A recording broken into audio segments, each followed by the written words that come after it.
இயேசு கிறிஸ்துவின் நாமத்தினாலே இந்த மாதத்தில் தேவன் உங்களை ஆசீர்வதிப்பார். ஜீசஸ் யூடியூப் சார்பாக நான் முன்னே போய் கோணனானவர்களை செவையாக்குவேன். நீ பயப்படாது, உன்னோடு இருக்கிறேன்.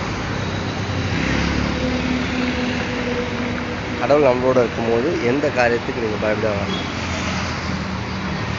கடந்த மாதத்தை விட நம்மளை பாதுகாத்தார். இந்த புதிய மாதத்தில் உங்களையும் குடும்பத்தையும் ஏசப்பா ஆசீர்வதிப்பார். உங்களை டெவலப் பண்ணுவார், மல்டிப்ளேஷன் பண்ணுவார், உங்களை பாதுகாப்புவார். ஆசப்பா அந்த நாளில் தேசம் முழுவதும் பாதுகாப்பு இருக்கட்டும். ஒவ்வொரு குடும்பத்தை ஆசீர்வதிக்கிறேன், செய்கிற வேலையை ஆசீர்வதிக்கிறேன். இயேசு நாமத்தில் பிதாவே, ஆமேன். God bless you. Jesus YouTube சார்பாக வாழ்த்துகிறேன். God plus.